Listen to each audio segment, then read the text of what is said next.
마태복음 10장 마태복음 10장 16절부터 23절까지 교독하겠습니다. 10장 16절에 보라 내가 너희를 보냄이 양을 이리 가운데 보냄과 같도다. 그러므로 너희는 뱀같이 지혜롭고 비둘기같이 순결하라. 사람들을 살라라. 너희가 너희를 동네에 넘겨주겠고 저희 매장에서 진술들을 하리라. 또 너희가 나를 인하여 총독들과 임금들 앞에 끌려가리니 이는 저희와 이방인들에게 증거가 되게 하려 하심이라. 너희를 넘겨줄 때에 어떻게 또는 무엇을 말할까 염려치 말라. 그때 너희는 말할 것을 주시리니 말하는 이는 너희가 아니라 너희 속에서 말씀하시는 자 곧 너희 아버지의 성령이시라. 장차 형제가 형제를 아비가 자식을 두는데 내어주며 자식들이 부모를 대적하여 죽게 하리라. 또 너희가 내 이름을 인하여 모든 사람에게 미움을 받을 것이나 나중까지 견디는 자는 구원을 얻으리라. 이 동네에서 너희를 핍박하거든 저 동네로 피하라. 내가 진실로 너희에게 이르노니 이스라엘의 모든 동네를 다 다니지 못하여서 인자가 오리라. 아멘. 10장 중간 부분을 읽었는데 10장의 내용은 예수님이 12제자를 부르시고 그들에게 귀신을 쫓아내는 능력 또 복음을 전하는 능력을 주셔서 그들을 파송하겠다라고 약속을 하셨고 또 그렇게 떠나갈 때에 여행을 위해서 돈을 준비한다든지 신을 준비한다든지 그런 거 준비하지 마라. 일 시키는 사람이 그런 거 다 알아서 한다. 그런 말씀을 하셨습니다. 오늘 본문에서는 예수님께서 제자들을 보내는 그 일과 관련되어서 앞으로 어떤 일들이 전개될 것인가 라는 이야기들을 미리 제자들에게 말씀을 하셨습니다. 16절에 보라 내가 너희를 보냄이 양을 이리의 가운데 보냄과 같도다 이렇게 말씀을 하셨습니다. 예수님께서 능력을 주어서 그들을 파송을 하시는데 그런 주님이 의도적으로 그들에게 능력 주시고 그들을 보내시는데 주님의 마음은 어떤 마음인가 하면 마치 너희들을 보내는데 양을 이리들이 있는 곳에 보내는 것 같다 이렇게 말씀하십니다. 양과 이리를 비교를 한다면 양은 지극히 나약한 그 짐승입니다. 그에 비해서 이리는 강하고 양을 잡아먹을 수 있는 그런 관계성 속에 놓여 있어요. 그러니까 예수님의 마음이 백성들에게 자기 자신을 증거하라고 보내는데 그 예수님의 심정이 마치 양을 이리 가운데 보낸 것 같다라고 먼저 말씀하셨습니다. 내가 너희를 사지에 보내는 그런 심정이다 이 말이죠. 그러면서 너희는 뱀같이 지혜롭고 비둘기같이 순결하라 이런 말씀도 또 붙였습니다. 예수님이 제자들을 유대 각 지역에 흩어져서 보내시면서 복음을 전파하라 라고 말씀을 하셨는데 그것은 마치 양을 이리 가운데 보내는 것 같다. 양을 이리 가운데 보내면 그냥 물려 죽으라고 보내는 거잖아요. 그런 마음이라는 그런 심정이라는 거죠. 그러니까 이것은 사람들의 입장, 제자들의 입장에서는 이제 내가 굳은 마음을 가지고 열심히 복음을 전해서 많은 결실을 하리라 뭐 이런 기대 같은 것들은 아예 먹지 말라는 겁니다. 너희들은 잡혀 죽을 그런 마음을 가지고 가라. 굉장히 비장한 이야기죠.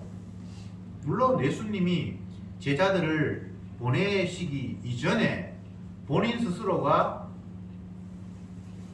시내산에 올라가서 시내산은 아닙니다만 어쨌든 동산에 올라가서 자기를 찾아온 무리들을 향해서 복음을 전파하고 마귀에게 시험을 받고 또 산상설교가 끝나고 난 이후에 구체적으로 이곳저곳을 다니면서 능력도 행하고 복음도 전파하고 그렇게 해서 뭐 사람들의 핍박도 있었고 또 환영하는 무리도 있었고 이런 가운데서 제자들을 뽑아서 그들에게 나의 능력을 주어서 내가 했던 일을 너희들이 똑같이 하도록 파송하겠다라고 말씀하시면서 이 상황이 양을 이리 가운데 보낸 것 같다.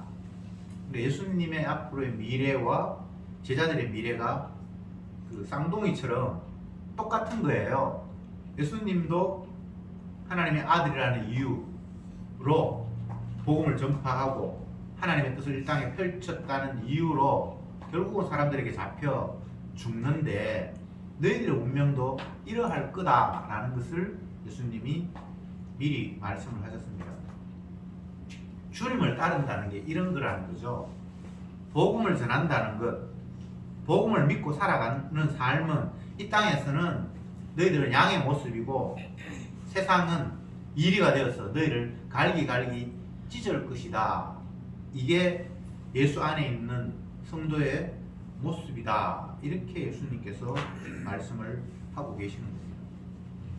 우리가 지금 보고 있는 이 마태복음 10장은 마태가 전한 복음, 기쁜 소식에 담겨 있는 내용입니다. 이게 과연 기쁜 소식일까? 제가 그 어린 시절에 사람들이 그 조그만한 쪽지 이 성경 이 교책 A4 용지 정도 크기 한 4분의 1 그 정도 조그만한 책자에 한 10페이지 내지 12페이지 정도 되는 그런 조그만한 책자를 가지고 쪽복음이라고 해서 막 사람들에게 나누어 주고 했던 그런 기억이 나요. 복음이라는 것이 기쁜 소식이잖아요. 기쁜 소식.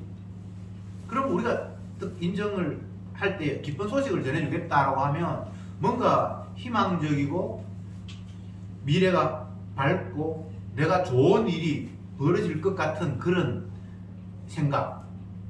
요즘 점하는 사람이나 타로 같은 그런 거 하는 사람들 보면 신년이 되면 신년 운수 같은 거 보러 가는데 대부분 좋은 이야기 해주잖아요. 올해 안에 기인을 만날 것이다 라든지 아니면 물 같은 건 안 좋으니까 피하고 불 있는 쪽으로 가면 좋은 일이 벌어진다든지 어쨌든 안 좋은 일은 피하고 좋은 일은 적극적으로 맞이해서 네 삶이 행복하도록 내가 너희들에게 인도해 줄게. 이런 게 이제 복점이고 복된 소식이거든요. 근데 예수님이 말씀하시는 기쁜 소식이라는 내용들은 오늘 본문처럼 내가 너희를 복음 전하라고 능력 주어서 보내는데 그 상황은 양이 이리 가운데 가는 것과 같다. 이게 과연 기쁜 소식에 들어가야 할 내용입니까? 여기서 우리가 생각해 봐야 됩니다. 복음 이 기쁜 소식인데 우리가 생각하는 기쁜 소식과 주님이 말씀하시는 기쁜 소식이 이렇게 너무 다르다는 거예요. 이걸 우선 1차적으로 인정을 해야 됩니다. 왜 그런가 하면 우리는 이미 선악과를 따먹어서 뭔가 잘못된 인식 구도 속에서 뭔가를 생각하는 그런 오류 덩어리가 되어버렸습니다. 내가 생각하는 선은 진짜 선을 만드시고 선을 추구하시는 예수님이 볼 때는 전혀 선이 아니에요. 바꿔 이야기하면 내가 생각하는 악은 주님이 보셨을 때 그건 또 악도 아니에요. 이것 때문에 성경에서 말씀하시는 주님이 말씀하시는 기쁜 소식은 우리에게는 그건 기쁜 소식이 아닌데 오히려 슬픈 일인데 이렇게 받아들일 수밖에 없단 말입니다. 자, 복음을 인간이 이해하는 것과 예수님께서 이해하시는 것이 정반대예요. 우리는 인간이 이야기하는 복음은 육신의 행복. 근데 예수님께서 이야기하시는 이 복음은 내가 죽는다. 예수님이 죽는다는 이야기를 복음이라고 이야기를 해요. 앞부분에 산상에 올라가셔서 찾아오는 무리들에게 전했던 예수님 말씀 가운데 8가지 복, 그걸 이제 팔복이다 이렇게 이야기하는데, 가난한 자가 복이 있다, 애통하는 자가 복이 있다, 의에 줄이고 목마른 자가 복이 있다. 전혀 이 땅에서 복이라고 생각하지 않는 그런 걸 가지고 예수님은 이게 복이야, 나를 위해서 핍박을 받는 자가 복이 있다. 예수님 따라다니다가 횡재하는 게 복이 있지, 예수님 따라다니다가 핍박받는 게 복이 있다라고 우리는 생각하지 않잖아요. 어떤 사람 따라갔는데, 그 사람 따라갔는데 뭐 주식 투자를 해서 투자했는데 완전히 떼돈 벌었다, 이러면 그게 복된 소식이라고 했는데, 그 사람 따라갔는데 쫄딱 망했다, 이게 복이 있다. 이게 말이 안 되는 거잖아요. 근데 예수님이 말씀하시는 것은 우리 느끼기에 다 그런 내용이란 말이죠. 예수님이 제 아들을 불렀어, 능력을 주셨고, 그래서 능력을 받을 때는 좋겠죠. 귀신 쫓아내는 능력, 죽은 사람도 살리기도 하고 뭐 여러 가지 능력 좋은데, 그 능력을 가지고 나아갔는데 그 상황이 예수님 보실 때는 너희들이 마치 이리떼가 있는 곳에 양이 가는 것 같다. 그러면서 뱀같이 지혜롭고 비둘기같이 순결하라. 이런 표현들도 사실은 우리의 상식으로는 말이 안 돼요. 뱀이 뭐 지혜로운지 잘 모르겠고, 성경에서 뱀은 하나님을 대적하는 그런 마귀의 그 대명사잖아요. 근데 그 뱀처럼 지혜로워하라, 이런 것도 우리의 상식으로 잘 납득이 안 되는 내용이죠. 창세기 3장 1절에서 하나님께서 이런 표현을 쓰셨습니다. 하나님이 지으신 모든 짐승들 중에 뱀이 가장 간교하더라, 이렇게 표현했어요. 거기에서는 뱀이 마귀에게 사로잡혀서 아담에게 들어가서 거짓말을 하는 그런 역할들을 하기 때문에 간교하다라고 표현했는데, 거기서 간교라는 표현들이 똑같은 단어가 다른 데에서는 슬기롭더라 이렇게 또 표현을 해요. 자문하면 뱀이 슬기롭다고 해요. 그러니까 뱀 자체는 피조물 중에 굉장히 이렇게 뛰어난 그런 존재예요. 그런 관점에서 너희들도 뱀처럼 지혜롭게 행동을 해야 된다. 비둘기같이 순결하라. 비둘기 뭐 성경에 여러 가운데 나오는데, 아가서의 대표적으로 보면 사랑하는 여인을 네 눈이 비둘기 같고, 이런 표현이 있어요. 깨끗하다, 맑다, 투명하다, 그런 차원에서 비둘기, 여기 순결하고 했는데 여기에서는 비둘기같이 순결하는 거잖아요. 비둘기는 맑고 깨끗하다, 그런 관점으로 너희들이 가서 복음을 전해라. 무엇이 뱀같이 지혜로운지, 무엇이 비둘기같이 순결한지는 결과적으로는 알 수 있을 뿐이지 출발점에서는 뭔지 몰라요. 바꿔 이야기하면, 주님께서 마지막 날 알곡과 족정이를 나눌 때에 알곡편에 선 사람, 오른편에 선 사람은 하나님 앞에 슬기로운 삶을 산 사람이고, 이쪽은 어리석다. 결과적으로 그렇게 알아요. 과정에서는 무엇인지 몰라요. 우리는 내가 알아서 선택하고 그 길을 가겠다라는 이런 의지와 마음을 가지고 성경을 보는데, 인간으로서는 할 수 있는 일이 없어요. 성령께서 그를 궁극적으로 그렇게 끌고 가셨을 때에 그의 모든 과거는 뱀같이 지혜롭고 비둘기같이 순결한 삶을 산 거예요. 지극히 작은 소자에게 대접해서 주님을 대접한 거예요. 그전에는 결과적이지, 그전에는 내가 소자를 알아봐서 내가 이 사람을 대접하면 주님을 대접할 거야 라고 그렇게 판별할 수 있는 능력은 사람에게는 없습니다. 그리고 우리가 자꾸 뭔가를 내가 잘 판단해서 이렇게 하면 되겠지, 좁은 길로 가면 그게 결국은 주님을 만나는데 요게 좁은 길일 거야 라고 우리 찾아갈 수 있는 방법은 없습니다. 주님 앞에 끌려서 갔는데 결과적으로 보니까 그게 좁은 길을 통과한 거예요. 항상 결과적입니다. 왜 제가 이 말을 자꾸 하는가 하면, 제자들이 땅끝까지 복음을 전파하러 가는 것도 자기의 결단이 아닙니다. 성령께서 그를 불러서 강제로 능력 주셔서 그냥 보내는 거예요. 근데 그런 가는 과정이 양이 늑대들이 이리들이 울거리는 곳에 보내는 거와 똑같다라고 하니까 자기들이 선택해서 갈 수는 없습니다. 죽는 길을 누가 가요? 인간은 본능적으로 죽음을 피하게 되어 있는데. 그래서 성경에서 이야기하는 것은 나의 일이지 이게 결코 너의 일이 아니라는 겁니다. 17절 보겠습니다. 사람들을 삼가라. 저희가 너희를 공회에 넘겨주겠고 저희 회당에서 채찍질하리라. 이제 좀 더 구체적으로 양이 이리 가운데 들어가는 것 같다라는 말씀을 표현을 하셨습니다. 사람들을 삼가라. 조심해라. 저희가 사람들이 너희를 공회에 넘겨주겠고 재판 자리에 넘겨주겠고 저희 회당에서 채찍질하리라. 그러니까 너희들이 내 능력을 받고 복음 전파하기 위해서 내가 너희를 보내고 가는데 가면 사람들이 너희를 재판장에 넘겨서 채찍질하고 나쁜 놈이라고 감옥에 가두고 이제 그런 일이 벌어질 거라는 겁니다. 이건 예수님이 당한 일이잖아요, 그죠? 그러니까 예수님이 당한 일을 제자들이 그대로 당할 수밖에 없다. 내가 가는 길이 생명의 길인데 생명 얻는 사람들은 내 가는 길로 올 수밖에 없다. 이런 말씀을 하십니다. 참 복음이 복음으로 안 느껴지는 거예요.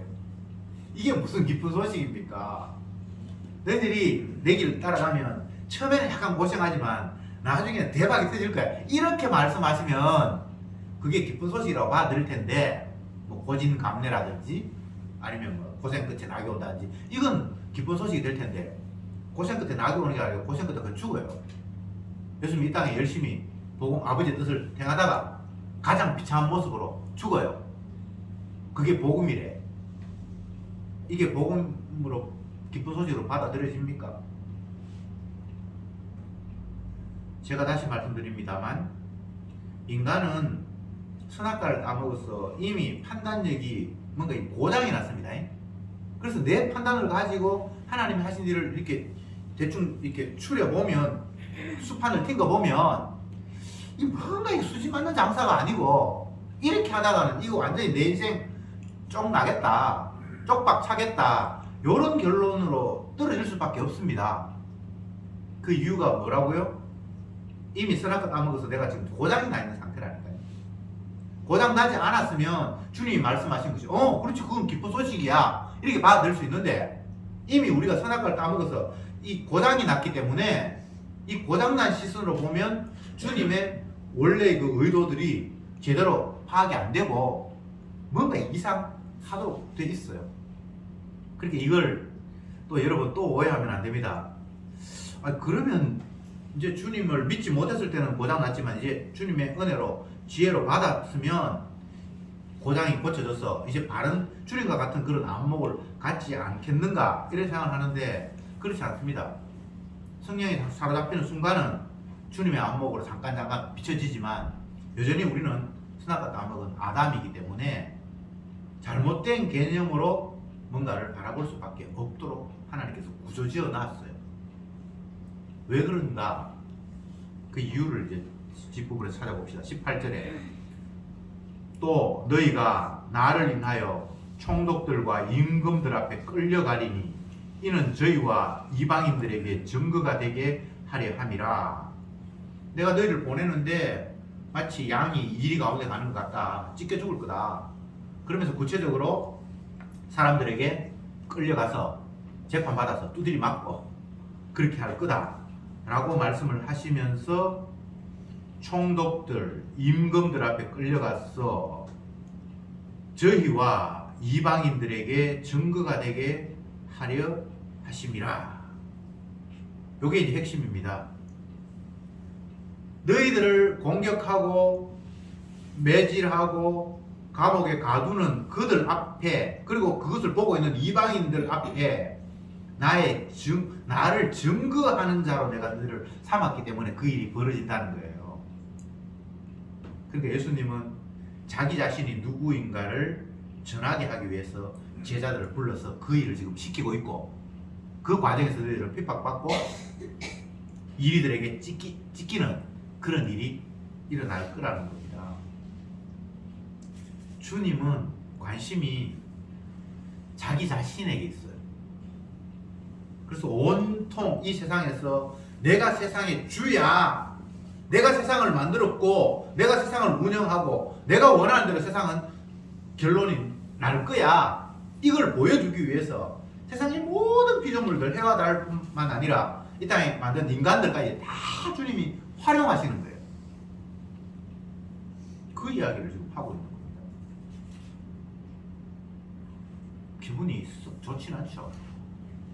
피조물인 거는 맞는데 내가 나를 지은 게 아니니까 지음 받았다라는 거는 뭐 부정할 수 없겠는데, 그렇다고 해도 이게 창조주의 횡포가 너무 심한 거야. 자기 영광을 위해서 나를 죽는 대로 내 보내면서까지 그분이 누군 줄 증거하는 일에 내가 너희를 활용하겠다는 거잖아. 이 본문이 예수님이 이런 분이에요. 근데 예수 믿는다는 게 이게 거의 세상적인 관점에서 보면, 선악과 악은 인간의 관점에서 보면 미친 짓이에요. 내가 누구에게 이용당하기 위해서 가는 게 그게 뭐 그렇게 기쁩니까? 이용을 당한다고 하면 나도 이용하겠다라는 거예요. 서로 사람들의 만남은, 사람들의 계약은 서로를 이용하는 거잖아요. 뭐 어떤 사람이 직장에 취직을 한다, 그러면 그 사람을 뽑는 사람도 그 사람 이용하겠다는 거고, 뽑혀가서 일하겠다는 사람도 그 이용하겠다는 거잖아요. 이 세상의 모든 관계는 다 그렇잖아요. 서로가 서로를 이용하는 거거든요. 뭐 결혼도 그렇고, 뭐 직장 취직도 그렇고, 친구들끼리 만남도 그렇고, 모든 게 다 이 땅에서는 서로가 서로의 필요를 채워주면서 이용하겠다라는 거예요. 그런데 창조주와 피조물의 만남은 서로가 서로를 이용하는 게 안 돼요. 창조주 하나님이 일방적으로 피조물을 이용하는 거예요. 피조물은 창조주에게 이용당하는 거예요. 이용하기 위해서 만들었다니까? 그런데 이 선악과 따먹은 인간은 쥐가 창조주인 줄 착각을 하고 있어요. 자기가 창조주를 이용하려고 그런다니까? 당신이 나 천국 좀 넣어줘. 당신이 내 죄 좀 씻어줘. 당신이 내 문제 좀 해결해 줘야지 신답지. 내가 당신한테 헌금도 하고 당신도 믿어줬잖아. 이 선악과 따먹은 인간은 하나님을 이용하려고 하는 그런 마음이 가득 차 있습니다. 뭐 불신자들만 그렇다 아니고 모든 피조물이 다 그래요. 선악과 따먹었기 때문에 지가 신인 줄 착각하고 있다니까.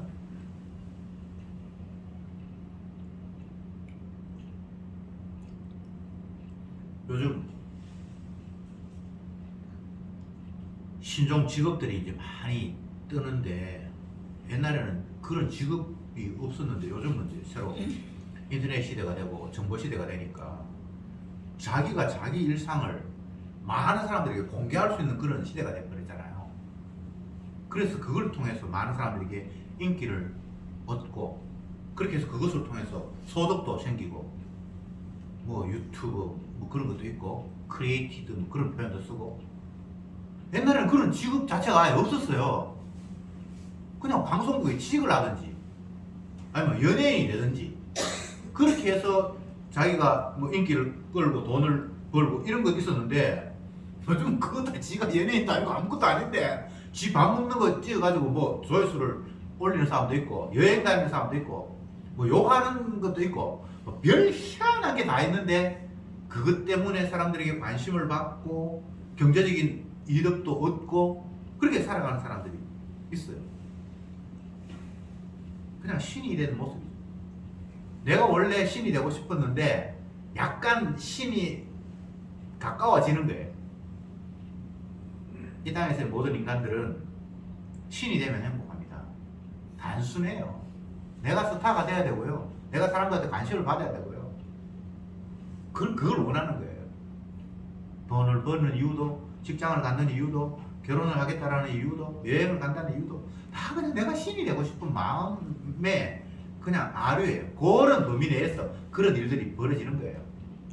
취미 생활을 하고, 뭐 어떤 사람은 오토바이 타고 뭐 세계를 여행하기 위해서 돌아다닌다 그러는데, 다 내가 하고 싶은 대로 신이 된 그런 것들을, 그런 걸 통해서 조금씩 맛볼 수 있기 때문에 그걸 하는 거예요. 뭐 번치 점프를 하고, 집 라인을 타고, 바다 밑에 들어가서 뭐 스킨 스쿠버를 하고, 뭐 별별 일이 다 있는데 다 그게 내가 신이 되고 싶은 욕망의 표출입니다. 그런데 진짜 신이신 예수님은 내가 신이야. 너희들은 내 영광을 위해서 내가 만들었어. 라고 하면서 우리를 자기의 이용물로 활용하겠다라고 말씀하시는 겁니다. 여러분 이게 기분 나쁘죠? 근데 은혜 안에서는 이게 우리의 자리에, 제자리에 오는 거예요. 신 아닌 나는 하나님의 영광을 위해서 지원받은 피조물이다라고 제자리를 찾는 거예요.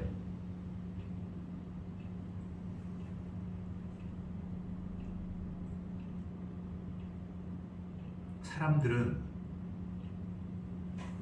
하나님께서 만들었고 하나님은 자기 목적이 분명히 있습니다. 그래서 피조물들이 가장 평안하고 행복한 것은 하나님이 원래 만드셨던 그 목적과 그 자리에 있을 때 참 평안을 누리는 거예요. 요즘 TV 보면 개가 많이 나와요. 애완견. 또 우리나라도 지금 1,000만 정도가 그 애완견하고 같이 산다고 그러는데 1,000만 뭐 넘을지도 모르겠어요. 우리 지금 5천만 되는데 하여튼 어떤 통계 보니까 그렇게 나와 있어요. 텔레비전 틀면 뭐 개 이야기가 나오고 뭐 개를 옷 입히고 뭐 꾸미고 별짓 다 하는데 개는 옷 입는 거 안 좋아합니다. 그 사람이 보기에 이뻐 보인다고 지가 그냥 입히는 거예요. 그 전문가들 보면 개를 그렇게 옷 자꾸 입히면 피부병도 생기고 여러 가지 문제가 생긴대요. 근데 그냥 내가 좋으니까, 내가 이쁘니까, 사람이 지가 좋으니까 그냥 개도 좋아할 것처럼 하면서 뭔가 갖다 안기는 거잖아요. 개가 뭐 비싼 옷 뭐 그 입었다고 프라이드를 갖고 하겠습니까?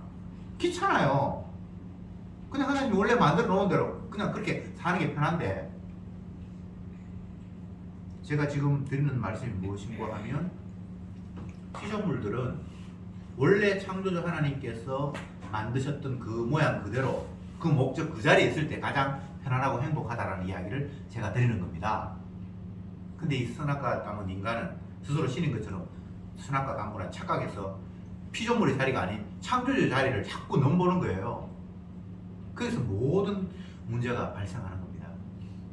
그것 때문에 화가 나고, 그것 때문에 살인이 일어나고, 그것 때문에 분노하고, 모든 문제가 자기 자리가 아닌 신의 자리로 내가 가려고 하는 그 상황 속에서 문제가 발생하는 거예요.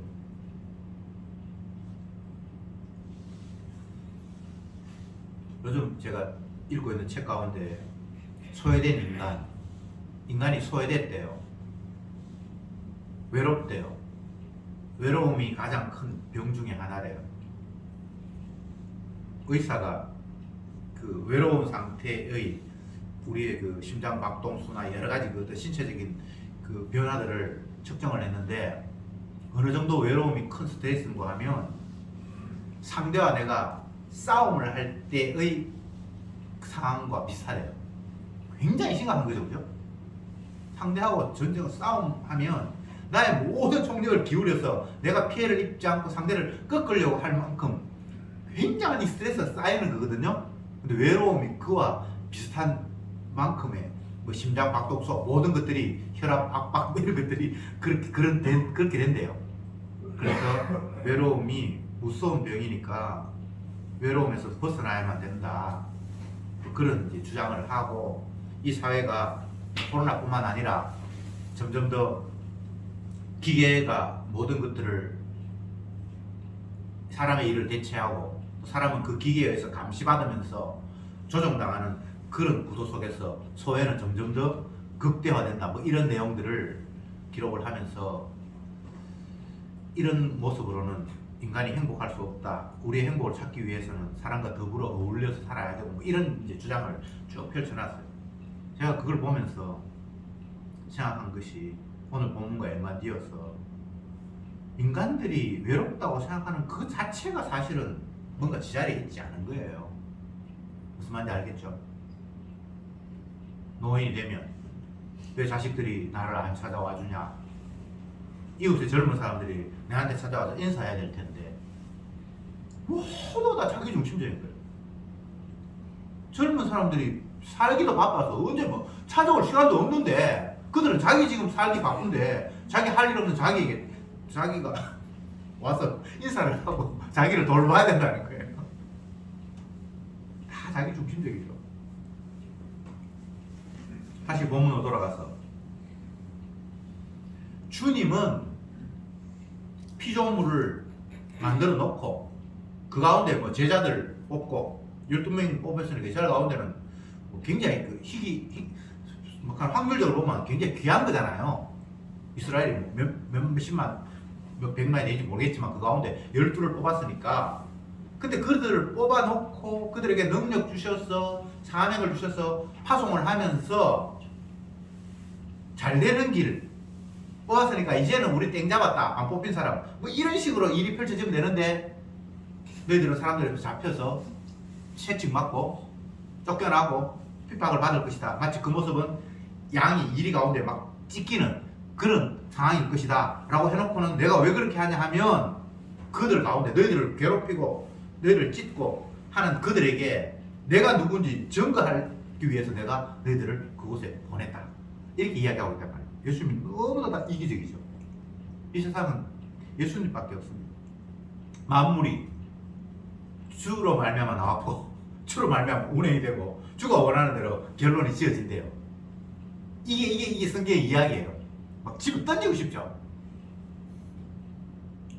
아니 주님을 위하는 것도 좋지만 주님을 위하는 나도 좀 위해 주세요 이렇게 말하고 싶잖아요. 근데 성경에 그런 말이 없어요. 12제자 뽑아놓고 가룟 유다는 그냥 또 팽기쳐버립니다. 가룟 유다 젊을 때 고생 같이 했어요. 다른 제자들과 함께. 이 사람도 능력 받아서 복음 전파했고 했단 말이에요. 똑같이. 가룟 유다는 빼고 나머지 11사람들이 능력 받아서 복음 전하는 거 아니거든요. 그런데 가룟 유다는 마지막에 보면 그냥 제외시켜버리잖아요. 너는 차라리 태어나지 않았으면 좋았을 뻔했다. 근데 나머지 11 제자들에게는 주님께서 성령도 주시고 은혜도 주시고. 제가 지금 계속해서 말씀드리는 것은 하나님의 일하심, 예수님의 일하심은 피조물인 사람을 위해서 일하는 게 아닙니다. 자기 자신이 주라는 사실을 드러내는 일에 그들을 활용을 하십니다. 이스라엘이라는 나라, 세상에 수많은 나라가 있는데 이스라엘이라는 나라를 하나님이 딱 찜해서 너는 내 백성이야 하면서 그들에게 특별히 언약을 주시고 율법을 주시고 하신 이유도 자기 자신 증거하는 게 목적이에요. 근데 자기 자신을 증거하는 과정에서 증거되기 위해서 부름받은 12제자나 증거하기 위해서 구약에 뽑힌 이스라엘은 반드시 양이 이리 가운데 들어가는 핍박과 고난과 어려움이라는 과정이 있는 거예요. 구약 이스라엘 어떻습니까? 이방 나라에 집어삼키고 편안한 날이 별로 없어요. 물론 그건 인간의 죄악과 또 연관이 있습니다.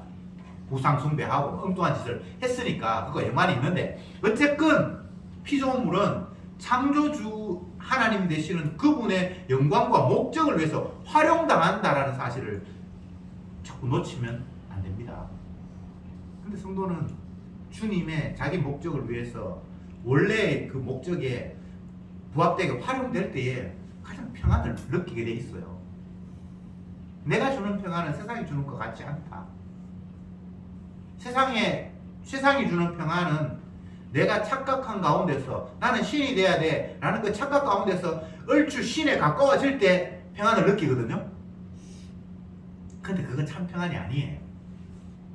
속고 있는 거죠. 스스로 속고 있는 거죠. 그죠? 그래서 정말 원래의 창조의 목적에 따라서 제대로 그 위치에서 그 역할을 할 때만이 주님의 주시는 평안을 맛볼 수 있는 거예요. 이거 세상이 주는 것 같지 않대.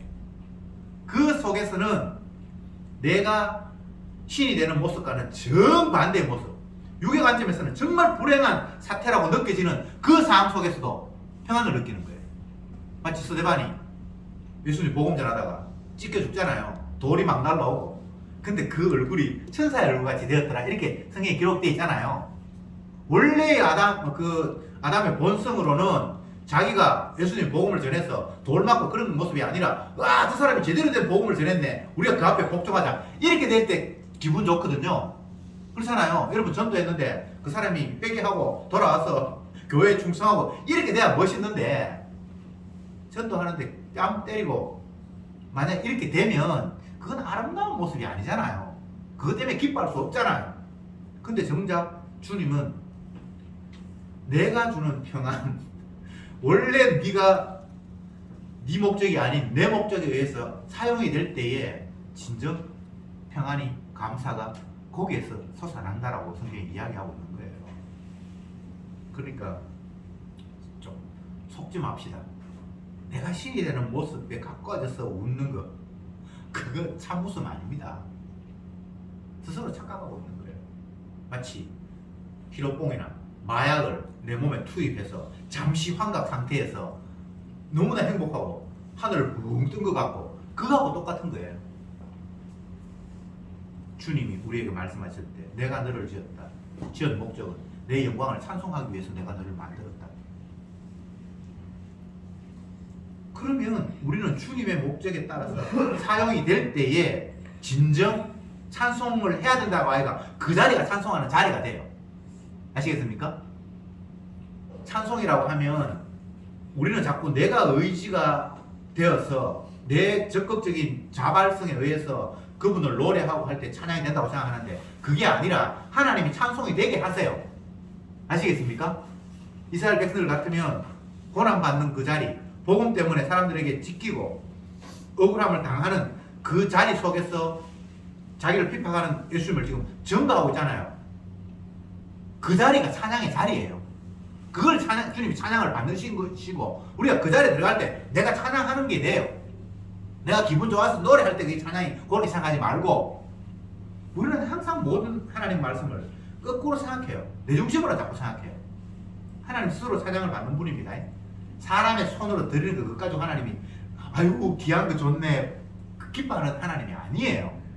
근데 우리는 내 귀한 거는 하나님도 귀할 거라고 생각하잖아요.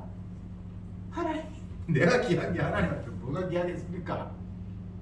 주님은 모든 걸 다 가지고 계시는 분인데 하나님은 사람의 손으로 드는 거 안 받는다고 얘기했습니다. 짐승?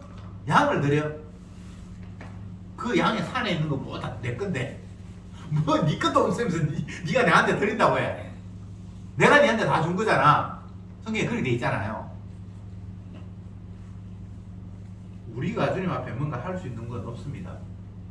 주님이 자기 목적을 위해서 우리를 활용하실 때 우리는 거기에서 나도 모르게 참 평안을 느끼고 그게 진정한 찬양이 되는 거예요. 그래서 주님과 우리와의 그 교감, 거기에서 벗어날 때 그걸 소외라고 하고 그건 외로움이지만 그 관계성 속에 있으면 그 외로움이나 소외라는 게 없어요. 주님과 지금 교통하고 있는데 그 상태를 다윗은 내 잔이 넘치나이다. 나는 부족함이 없으리로다. 이렇게 고백하는 거예요. 인간적으로 부족함이 없다라는 거 아닙니다. 인간적으로 보면 다윗은 불행한 사람이에요. 그냥 목자로 편안하게 살았으면 좋은데 괜히 하나님의 불림 받아가지고 골리앗 전쟁에 들어가가지고 원치도 않는데 왕이 됐고 아들들끼리 아버지 왕자리 차지하려고 서로 죽이고 죽고 그 인생이 세상적으로 보면 정말 비참한 거예요. 여러분이 다윗처럼 왕이 되어서 내 아들이 왕자리 차지하려고 형이 동생 죽이고 동생은 강간하고 뭐 그런 일 벌어지고 그런 삶을 살고 싶은 사람이 이 세상에 아무도 없어요. 만약 선택할 수 있다면 아들이 아버지를 죽이려고 한다. 이건 폐륜 중에 폐륜이잖아요. 누구도 그런 걸 선택할 수는 없잖아요. 근데 주님이 자기 증거하기 위해서 네가 그 자리에 가야 된다고 하면 그냥 가야 되는 거예요. 그럼 어쩔 수가 없는 거예요. 그런데 다윗은 그런저런 모든 과정을 내가 부족함이 없다라고 말하고 내 잔이 넘친다라고 고백하고 있어요. 이거는 인간적인 차원이 아니겠죠? 주님의 원래 목적하신 그 자리에서 그가 활용당하고 있기 때문에 나올 수 있는 고백이고 찬송입니다. 제발 땅의 관점으로 행복하니 기쁘니 뭐 만족하니 그런 소리 하지 마세요. 이 땅에 무슨 만족이 있습니까? 그냥 히로뽕은 히로뽕. 마약 맞아서 그냥 환각 상태에서 붕 떠 있는 거예요. 19절에 너희를 넘겨줄 때에 어떻게 또는 무엇을 말할까 염려치 말라. 그때 무슨 말할 것을 주시리니 말하는 이는 너희가 아니라 너희 속에 말씀하시는 자 곧 너희 아버지의 성령이니라. 너희들이 사람 앞에 끌려가서 핍박을 당하고 매질 당하고 그렇게 하고 재판을 받을 때에 무슨 말할까? 어떻게 하면 이 위기에서 빠져나갈까? 그런 쓸데없는 생각하지 말라는 거예요. 내가 필요할 때 말할 것도 너에게 다 주시겠다. 성령께서 그렇게 하실 거다라고 이야기했습니다.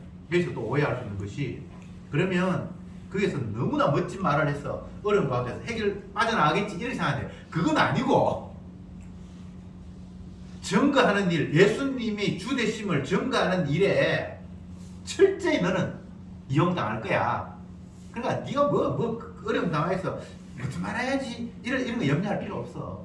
하나님께서 그 상황에서 알아서 말씀을 주실 거야. 나 유익한 게 아니고 복음 전하는 일에 합당하도록 어차피 정인으로 사용받았으니까. 마치 복음을 전파하러 가는데 여행자가 여행 가기 위해서 뭐 신발도 미리 준비하고 주머니 전대도 준비하고 뭐 어디 가 숙소 어디 할까 이런 거 준비하는데 그런 걱정하지 마. 일 시키는 사람이 일하는 일꾼들 밥 다 챙기는 거야.